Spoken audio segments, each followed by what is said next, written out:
Any questions? What is going on, guys? Welcome back to another video. As you can tell, we're gonna have a little bit of fun with this one. After spending the offseason trying to figure out what kind of content to create for this YouTube channel, I am back doing what I think I do best, creating mock drafts. Each month, I'll do a new mock draft for you crazy draft nerds, myself included. And since everything comes out with a pumpkin spice version in the fall, I figured, hey, when in Rome, let's do it. You can go back and look at my mocks from the past and be like, dude, you barely got any picks right, don't quit your day job. Well, that's not really what makes a good mock draft in my opinion. A good mock draft is based on identifying talent, identifying team needs now, projecting potential needs later on, and find good matches like an organized football Tinder dating game, basically. Remember, you can get the second pick wrong in the mock draft and the entire set of dominoes goes crashing down. This order is based on my projections for the remainder of the season. I'm not using Vegas odds or current standings because that's a cop-out to avoid pissing people off. You shouldn't really care where your team is slotted in an October mock draft, to be honest. This mock should be taken as seriously as the intro. Don't focus on where your team is drafting. Focus on the player I'm selecting for your team. Let me know in the comments if you think that this player is a good fit, or if your team doesn't draft that position very often. You know, the intricacies that only a true diehard fan would know about their team's draft habits. Like and subscribe to make sure you don't miss any of this weekly NFL content I'm going to be putting out. I'm probably going to be overworking myself this season, so stay tuned to see if I can keep up. The goal in this video is 300 likes. As soon as we reach our goal, I will get my next mock draft posted for you guys, I promise. Alright, enough of all this fall crap. Let's get a little bit serious. Let's start this off by saying if the Cardinals end up with the first overall pick, they are probably going to trade down with the Giants or some other quarterback desperate team in the top 5 and select Alabama offensive tackle Jonah Williams. Their offensive line is awful, and they need to protect their franchise quarterback Josh Rosen and open holes for David Johnson. Ed Oliver is the best player in the draft if you ask me. Nick Bosa is a 1B, but could have moved in the top spot had he stayed healthy all season. With the second pick, I have the Buffalo Bills selecting Nick Bosa. The Bills might be able to turn this season around slightly after getting burned by Vontae Davis's retirement, but that might not be the best idea because they clearly need another top draft class to add more talent to this roster. If they do end up winning too many games to get one of the top players, and look at the bright side, it means you've still got the right guy at head coach, and the players are still playing hard for him, and he was able to use this Vontae Davis retirement to bring the team together and build upon that. I have the Giants drafting Oregon quarterback Justin Herbert. The Giants are back drafting in the top 5 because the GM, Dave Gettleman, drafted like a fan whose job is not on the line and passed on 3 or 4 solid quarterback prospects to draft a running back number 2 overall. I know I've beaten this like a dead horse, and I have a feeling Giants fans are probably going to want Will Grier, but I actually think that Justin Herbert ends up as the best quarterback prospect in this class, and he feels like the type of quarterback that New York would want to take the reins from Eli. It's strange that there's not a lot of quarterback-needy teams in the league right now, and maybe that factored into the Barkley pick last year, but Herbert seems like a perfect fit for Pat Shurmur. I have the 49ers selecting LSU linebacker Devin White. The 49ers lost a year with Jimmy Garoppolo due to an ACL, but luckily the torn ACL happened earlier in the year rather than later, and Garoppolo has more than enough time to rehab and get ready for next season. The 49ers really need a big haul this offseason to load up on talent, and with a good draft class and free agents, the defense is probably the first place they need to start, and Devin White is the prototypical linebacker for the future here. Okay, I'm not going to make fun of the Raiders here for John Gruden trading away the best pass rusher in the league for unknown draft commodities and then complaining about the pass rush. Wait, yes, I am. One more time. Not so fast, Lois. A boat's a boat, but the mystery box could be anything. It could even be a boat. You know how much we've wanted one of those. Then let's just... We'll take the box. The Raiders need an influx of defensive talent, but who knows who is running the show anymore in Oakland. John Gruden could choose to take Jonah Williams and go all in on offense and try to compete with the firepower in Kansas City before the team moves to Las Vegas. I believe that was the plan with moving Mack all along. They're trying to load up for a solid roster moving into Vegas, and Mack was more of a win-now player. The Jets actually have a legit quarterback now, so let's get him a legit offensive line to block for him. Jonah Williams is the top offensive tackle in this draft, and it's not even a question for me right now. It wouldn't surprise me if he's long gone by pick number 6, but Ole Miss offensive tackle Greg Little could also be an option for the Jets here.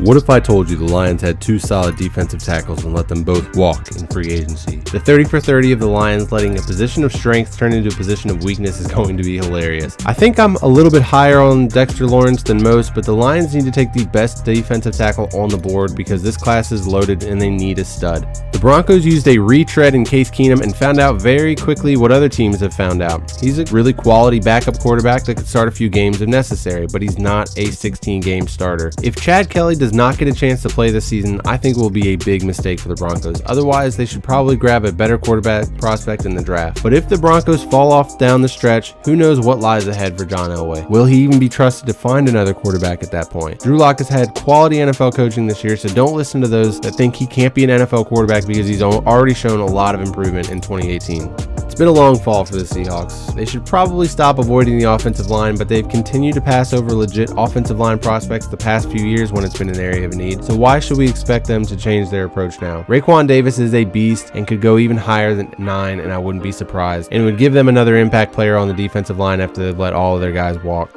The Redskins could try and replace Alex Smith here with Will Grier or Drew Lock if he's available, but assuming that they ride out the contract for another year, they should grab the best player available and continue to build on their biggest strength, the defense. They've been building the defensive line, and now they can reinforce the secondary. DeAndre Baker would be a nice player to have opposite of a guy like Josh Norman, and if Devin White is available, he could also be a possibility here. The Texans' offensive line is also in shambles, and they'll be lucky if they don't lose Deshaun Watson to injury again from putting him out there behind this weakness every single week. But this is another team that has neglected the offensive line at times where it would make the most sense to address it. I think they're going to continue to try and use spare parts, maybe sign some free agents and late round draft picks, and let Deshaun Watson use his mobility to get him out of trouble. Greedy Williams, however, gets them another playmaker for the secondary, especially if Tyrann Mathieu is not re-signed. The Browns may have found a steal in undrafted free agent Desmond Harrison, where Chris Hubbard is more of a stopgap player anyways, and the Browns could always look for Joe Thomas's true replacement a year later so as not to put that kind of immediate pressure on a top draft pick.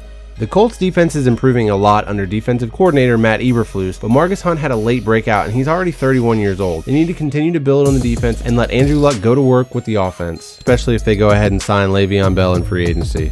The Fitzmagic was fun while it lasted, but that's always been the issue. Teams always figure him out or he just loses that edge and the production slopes off. He's also not a quarterback of the future, seeing as how he's 35 years old. Jameis Winston has improved every year in the NFL, and I've been a big fan of his as a football player, but his off-the-field stuff might make it hard for the Bucs to commit long-term to him.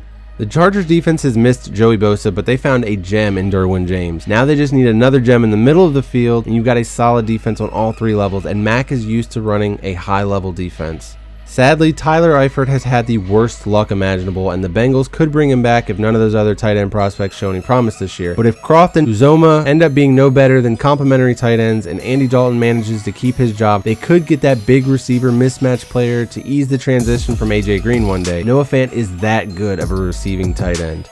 The Dolphins have been a big surprise in 2018. The culture change has effectively worked so far, but they still have needs along the defensive line. Defensive tackle should be the pick for them moving forward, and Wilkins offers playmaking abilities from the defensive tackle position, which is hard to find.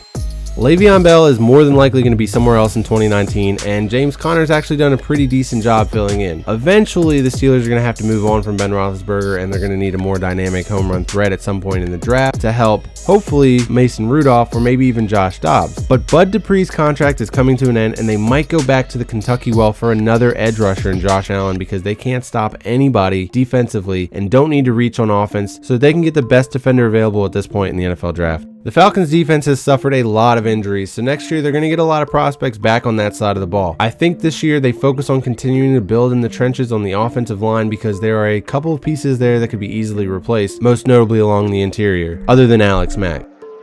The Packers haven't been as explosive as I anticipated offensively this year, and that could be because Aaron Rodgers is playing with one knee. With Khalil Mack now in the divisions, the Packers need to call in the reinforcements from the local offensive line factory known as the Wisconsin Badgers because there's a ton of them available in this draft.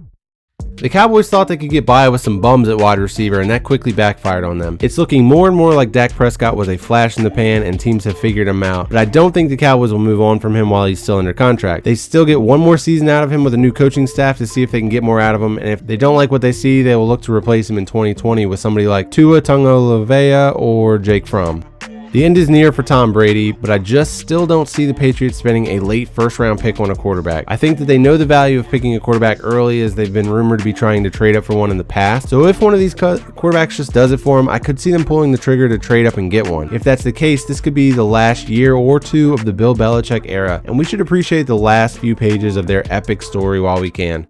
I pure, straight hate you. But God damn it, do I respect you. The Patriots in 2019 should grab an impact defender for either another year of Brady or just playing overall better defense with a young quarterback tasked with replacing the all-timer. The Packers stole a first-round pick from the Saints last year, and then they turned around and used it this year to get a pass rusher of their own. Not because Clay Matthews is washed up or getting flagged too much, but because this is the type of organization to try and stay a year or two ahead of their need, and Zach Allen seems like a Green Bay kind of guy that could take over for Clay in a few years.